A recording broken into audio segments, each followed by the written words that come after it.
Сайн уу манайхан. Өнөөдөр бүгдээрээ 2015 онд гарсан Hidden Figures гэдэг гайхалтай бүсгүйчүүдийн түүхийг харуулсан киноны төвчлийг сонсноо. За тэгээд тухайн үед Америкт арьс өнгөний үзэл үнэхээр дээд зэгтээ үрж, харууд автобусын цугтаа цагаануудад суудал тавьж өгөх дүрм журм хүртэл хэрэгжиж байсан аимшигтай үед Америкийн сансар судлалын NASA-д ажилладаг хар арьс бүсгүйчүүд арьсны өнгөөр хүний оюуны потенциал хэмжигддэг гэдгийг маш гоёор нотлон харуулж буй тухай уран зориг өгөх гоё кино байгаа. За одоо бүгдээрээ кинонд орцгоё. Киноны маань голдор Катрин ердөө 10 настай бага сургуулийн сурагч байхдаа ахлах сургуулийн математикийн хүн тэгштгэлүүдийг ядгамгүй боддог байв. Катрины энэ чадрыг үнэлсэн сургуулийн захиргаан аав ээжийг нь дуудаж уулзаад Катриныг шууд анги алгасуулж ахлах сургуульд оруулах санал гаргах ба ингэхдээ эдний хотод байдаг нэлээд нэр хүндтэй харуудын сургууль руу шилжүүлъя л гэж байна. Катрин бүр бага байхын л математик, физик хичээлдээ маш дуртай. Савл хэвэл математикийн ном бариад суучдаг хүүхэд байв. 1926 онд хар арьснууд хэдий эрх чөлөөтэй байсан ч нийгэм тэднийг ялгуурлан гадуурхах үзэл зүгээр л хэвийн үзэгдэл байв. Харууд цагаануудын сургуульд сурч болохгүй. Цагаануудтай нэг ресторанд хооллож болохгүй. Цагаануудын ордог бизнес хөрөөрөө зөвлөгж ирэхгүй аимшигтай онжилууд үргэлжилж байлаа. Катрины гэр бүлийнхэн багш сургууль өмгөөлөгчд нь түүнд маш их итгэж, ирээдүйд эх орондоо нэмэр болсон мундаг хүн гарч ирнэ гэж үргэлжил магтдаг байлаа. За ингээд энэ явдлаас хойш 35 жилийн дараа Катрин маань ажил руугаа явж байх замдаа машин нэвтэрчээ зогсож байгаа нь. Катринтай хамт ажлынх нь хоёр найз бүсгүй байх бөгөөд машин засж байгааг нь Дороти, харин энийг нь Мэри гэдэг. Дороти багасаа авигаа дагаж машин тэрэгтэй ойролцсон болохоор Катрины машиныг тэр доор нь л засаад авах. Харин Мэригийн хувьд их эмгтээлэг яг л Доротигийн эсрэг нь. Ингээ үжитэл цагдаа ирэхийг хараад Катрин Мэри тандаж "За чи амаа мэдээрээ. Цагдаагийн уурыг хүргэж байж бөөн асуудалд орохгүй" гэж сануулах үед цагдаа гарч ирээд "Юу хийж байгаа? Алив бичиг баримтаа гаргаадах" гэж ирээд их л дээрэнгүү загинж байна. Тухайн үед цагдаа нар харуудыг арьсангөөр нь ялгаж доогдохгүй их нь хэвийн үзэгдэл байсан тул бүсгүйчүүд ажлынхаа үнэлэхийг харуулдаг. Гэтэл Америкийн сансар судлалын NASA төв гэсэн байхыг хараад мань цагдаагийн нүд нь орой дээрээ гарч "Та нар шиг хүмүүс NASA-д бас ажилд юм уу?" гэж авд юм да. Энэ үед Мэрийг хэрүүлэх гээл хиламаа билүүж итэл Катрин "NASA-д бидэнтэй адилхан хэдэн 10 эмэгтэйчүүд байдгийм шүү" гэж хэлснээр мань цагдаа бүр урд нь гарч ажил руу нь хүргэж өгөн хүндэтгэл үзүүлдэг. Энэ үед Америк зөвлөлт холбоот улс хоёр сансрын технологиороо өрсөлдөж байсан эд үе бөгөөд Оросууд сансар судлалаараа Америкийн урд алхаад байгаад засгийн газрын удирдлагууд нь их л урлаж NASA-гийнхэн дарамт ирсээр л байла. Харин манай гурван бүсгүй маань NASA-гийн баруун жигүүрт байрлах жижигхэн өрөөнд бичиг цаасны ажил хийдэг бөгөөд манай гурваас гадна бараг 20-од хар арьс бүсгүйчүүд мөн л адил бори бөхсөлгүй л ажиллаж ийла. Энэ үед хүний нөөцийн ажилтан Мишель гэх цагаан арьс бүсгүй орж ирээд "Танахнаас хэн нь математик сайн гэлээ" гэхэд Дороти Катриныг санд болгодог. Мишель түүнд хандан "Танаа Катриныг тэгвэл өнөөдрөөс эхлээд пуужин тооцоолтын хэсэгт түр шилжүүллээ шүү" гэж үргэлдээд гарч одлоо. Дороти уул нь энэ хэдийхээ дарга юм байна л да. Даанч авдаг цалин нь ямар ч ялгаагүй болохоор Мишельтэй ганцаарчлан уулзаад "Миний цалин яг хэвэндээ байгаад байна. Бас муучгүй дарга юм чинь нэмэгдэл цалин авах ёстой өстэй" гэж хэлтэл Мишель нээх хүт өнгөөр "Чи хийж чадахгүй бол ажиллаа өгчих. Үгүй бол дуугаал уртхай" гэж хэлснээ яваад өгд юм да. Сансрын хөлгийн инженерийн хэсэгт нэмэлтгүй хэрэгтэй байсан болохоор Мэригч бас ийшээ шилжүүлэн ажиллуулахаар болсон ба пуужингийн хөдөлгүүр хэсгийн туршилтууд бүгд л амжилтгүй болоод байгааг харсан Мэри хөдөлгүүрийг өөрчлөх санал гаргасан нь инженерүүдэд таалагдана. Инженерийн хэлтсийн дарга Мэри тандан "Чи манад инженерээр ажиллах юм уу?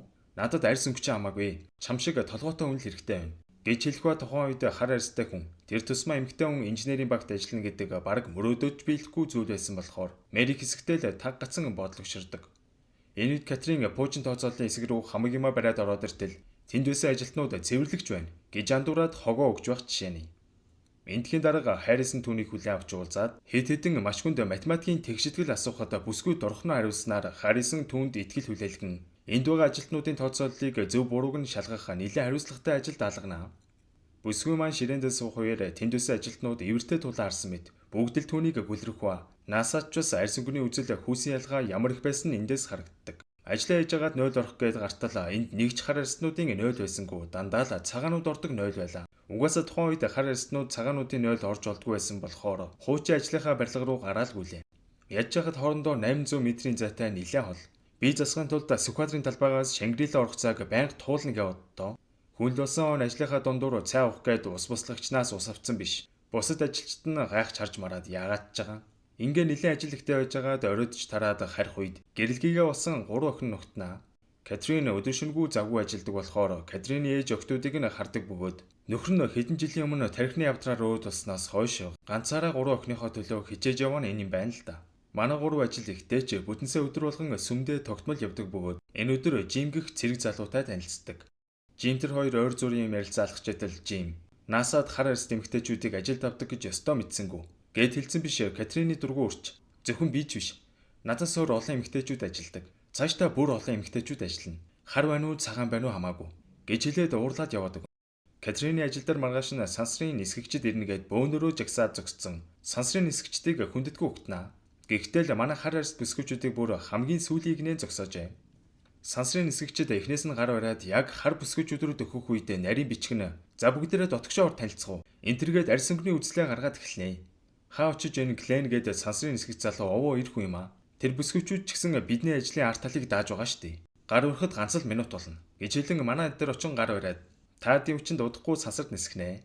Бүгдд нь маш их баярлалаа. Гэж хэлэн тэгш байдал гэж юу болохыг бусаддаа үлгэрлэн харуулдаг.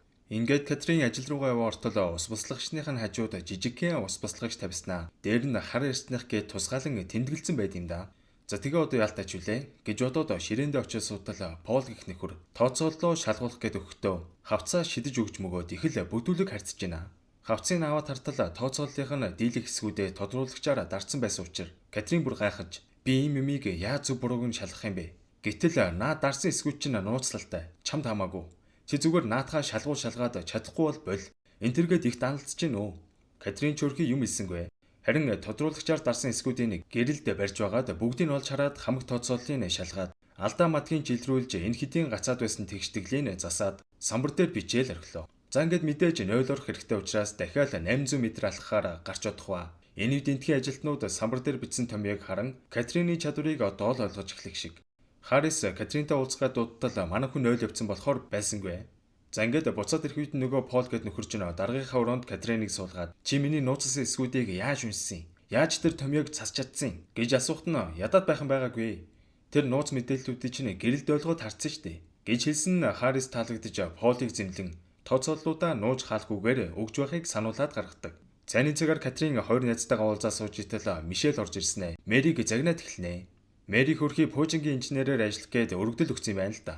Гэтэл Мишель инженерээр ажиллахын тулд заавал цагаан арснуудын сурдаг сургуулийг төгссөн байх ёстой. Гисэн хачин болцол тавиад Мэрийг улаан цайм хааж буугаад эхэлт юм да. Үнэхээр шудраг бос байгаа үз.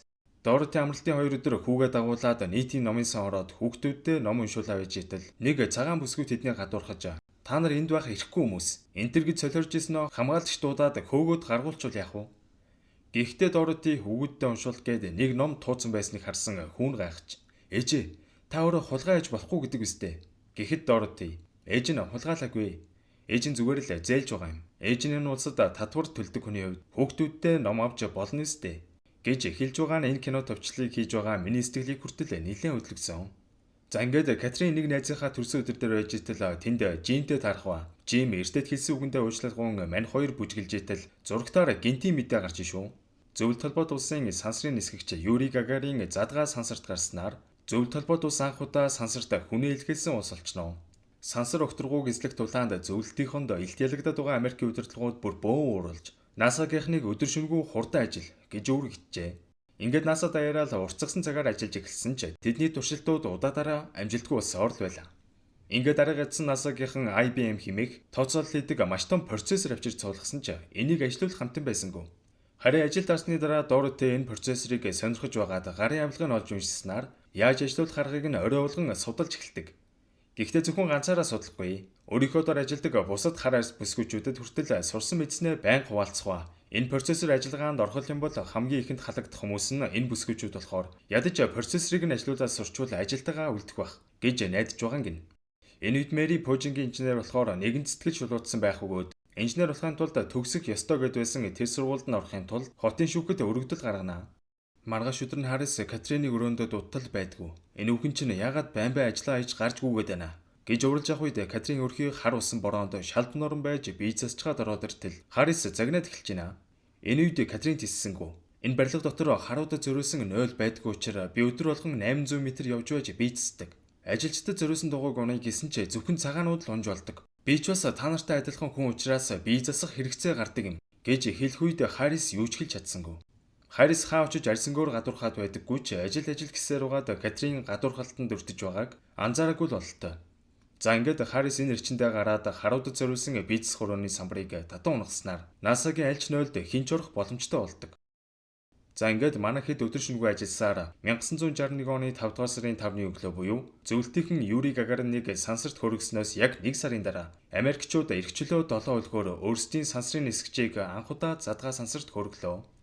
Энэ өдөр Америкийн түүхэнд хамгийн чухал өдрүүдийн нэг болсон бөгөөд Америкийн ерөнхийлөгч Кеннеди ард түмэндээ хандан үг хэлэх ба Америкчууд сансар судлаа улам хөгжүүлж зөвлөлт холбоот улсаас илүү гарна гэдгээ амлах бөгөөд саран дээр Америкчууд төрүүлж бууна гэдгийг хүртэл ард түмэндээ хандан амлана. Амжилттай пуужингаа өргөсөн манай хэд хэсэгтэй амьсгаа авч Катрин маань Жимтэй үе болзон удалгүй гэрээхэндээ хүртэл танилцуулдаг. Энэ үед Мэри шүүх хуралд оролцсон НАСА-д инженерээр ажиллахын тулд тэр цагаан арстуудын сургуульд орох шаардлагатай байгаагаа хэлээд би түүхэнд үлдэх мундаг инженер болно. Харин шүүгч та тэр сургуульд анхны хар арьс бүсгүйг сурах зөвшөөрлийг өгсөн хүн болж түүхэнд үлдэнэ гэж хэлсэн нь шүүгчид таалагдан Мэрид цагаан арьснуудын сургуульд орой ангид сурах эрхийг олгоно. Мэрич бүр бөөн баяр. Сургууль руугаа яваортол багш нь ангийнх нэгээд бүгдээрээ мэл гайхсан ч Мэри шүүхээс олгогдсон бүрэн эрхтэй учраас яаж чадалгүй хижээлээ үргэлжлүүлэн ордог. НАСА-гийнхан дараагийн хөтөлбөрөөр хэрэгжүүлэхэд бэлэн болсон ч яг хаанаас пуужингаа хөргөх, ямар хугацаанд хөргөх гэх мэт нарийн тооцооллууд дээр маргаантай байсан учраас байсхийгээ л хуралдаан болоод байв. Яаж яхад байсхийгээ л тооцооллон зөрөөд бүтлгүүдэд байсан учраас Катрин хуралданд сууя гэсэн санал гаргасан ч нөгөө Пол ч төвчгөнөж энэ хуралд эмэгтэй хүн суулгадаггүй юм. Зөвхөн ирчүүдэл суун. Энтергээд бүр төвчгөнж өгч гинөө. Тэгэхээр нь Катрин дарагдаа хэлж байж хуралд нь орж суух ба энд Америкийн батлан хамгаалахын болон төрийн өндөр албан тушаалтнууд сансрын нисгэгчд гээд чухал хүмүүс цугларсан байв. Сансрын нисгэгчдийн баг алдаа мадаггүй нарийн тооцоо гаргахыг шаардаад байсан учраас Харис Катриныг самбар дээр гараад тооцоолол хийж өгөхийг хүсгэд Катрин бага сургуульд байхдаа ахлах сургуулийн математикийг өлгөөн боддог байсан шигэ сансрын өдөг хаанаас хөрөх, хаана буух гэх мэт маш хүн тооцооллыг цээжээрээ бодоод гаргачтай юм да. Энэ үед өрөө намгүн болж хүмүүс бүгд л Катрины чадварыг дор бүрнээ гайхан биширцгээж байх үеэр сансрын нисгэгч Клейн Катриныг бүр онцгойлон магтаж байлаа. Энэ үед Дороти хэдэн 7 хоногийн турш IBM процессорын гарын авлагыг уншсаар байгаад ажилуулж дөнгөх ба процессорыг хариуцсан нөхдүүд ирснээ энэ яаж ажиллаж ба гэд бүр гайхаад эхэлж шүү. Дороти рүү арснаа чамаа хэн гэдгийг яаж энийг ажилуулж сурсан гэхэд Дороти ч үнэнээ л хэлдэг. Удалгүй Мишель Доротитэй ирж уулзаад IBM процессорыг хариуцсан мэрэгжилтнээр шилжүүлэн ажилуулах санал тавихад Дороти харин зөрүүлэн би өөрийнхөө албаны хорин бүсгүйч гэсэн хамт ажилуулмаар тэжигсэн IBM процессорын талаар сайн мэддэг болсон гэж хэлснээр удахгүй ажилгүй болох гэж байсан бүсгүйчүүд маань бүгд л IBM процессорыг хариуцсан шинэхэн ажилдаа орно. Катрин орой ажлаа дараа эртэл Жим дуртай хоолыг нь хийцэн хүлээж байх ба гэрлэг санал тавихад Катрин өөрхий нус нулимсандаа утгалдаад бөөн баярлуулдаг. Ашгүй 3 охиноос сайн автаа болгон нөмөр нөөлөг болох 90 нөхөртөө инхүү болдог. Дөнгөж бүх зүйл сайхан болж эхэлсэн ч нэг муу мэдээ байсан нь Катриныг сансрын тооцооллын хэлцээс чөлөөлж буцаад хуучин ажил руу томилж байгаа гинэ. Хамаг юма хийлгэж хийлгчээд муухай юм да. IBM процессор нь ажиллагаанд орсон болохоор сансрын тооцооллыг хүнээр хийлгэхээ болж компьютераар тооцоолуулах болсон гин. За ингээд Харис түүнд сайн сайхныг хүсээд хуучин ажил руу явуулдаг. Хэдий ажил дээр нь бүх зүйл хүснээр нь болоогүй ч хайртайхан 3 охин байгаа болохоор Катрин амьдралд худаасангүй. Удалгүй нөхөртөөгөө хурмайч хийгээд авлаа. Ингээд цаг хугацаа явсаар 1962 оны 2 дугаар сард дэлхийг тойрон аялах нөхөрлөл 7 сансрын улиг хөөрөхөд бэлэн болдог. Гэвч хөлгийн хөөрөх болон буух зурвасын тооцоолол нэг л биш байгаа гэсэн учраас энэ талаар нисэх багийнхан тэлтэл сансрын нисгэгч Клейн танаа нөгөө Катрингээ бүсгүй байсан да. Та тооцооллоо тэр бүсгүйгээр шалгуулчаад окей гэвэл би хөөрнө. Үгүй гэвэл би хөөрөхгүй гэж авд юм да. Хэдий тэдэнд одоо IBM ухаалаг процессор байсан ч дахиад Катрины гаран тооцооллын утсуудыг хүнээр өгж явуулдаг. Сансрын өдөг хөөрөхөд хэдхэн минуттай байгаа учраас Катрин тооцооллуудыг маш яарвчлан шалгаж байгаад алдааг нь бол засаад өөрийн биеэр аваад чөхөр гараалгүйлээ. Ингээд тооцооллоо аваачаад өгтөл нүүрэн дээр нь хаалгаа тас хідэл хаад юм да. Яг энэ үед Катрин бодит байдалтай эвлэрж урамгүйхэн эргээ алхаж итэл Харис гарч ирээд Катриныг дагуулan хяналтын өрөө рүү орцгоодог. Катрины хувьд анх удаа сансрын үлгийн хяналтын өрөөнд орж ирж үзэж байгаа болохоор сэтгэл нь өдөлж яг л мөрөөдөл нь биелсэн мэт болж байв. Харис сансрын нисгчтэй холбогдсон Катринаар тооцооллоо илгэсэн гэдгийг хэлтэл одоо л сэтгэл амар хөөрч чадах нь гэж инээгээд сансрын үлгэндээ суун нислэгээ эхлүүлэхэд бэлэн боллоо. За ингээд орон дээр нөхөрлөл 7 улиг хөөрөх явцыг шууд дамжуулан үзүүлж байх бөгөөд 4, 3, 2, 1 нөхөрлөл 7 агаарт төрлөө. Ажлын дараа Мишель Доротитой уулзсан IBM процессорыг хариуцсан элцсийн дараагаар томилж байгаагаа илэн цалингын ч гэсэн нэмж байгаа тухай сайхан мэдээ дуулгадаг. Нөхөрлөл 7 хөлөг маань дэлхийг 3 дахь тавьж явах үед галын аюулгүй системд доголдсон механик гэмтэл гарснаас болоод нэлээд эрсдэлтэй нөхцөл байдал үүсээд явждаг.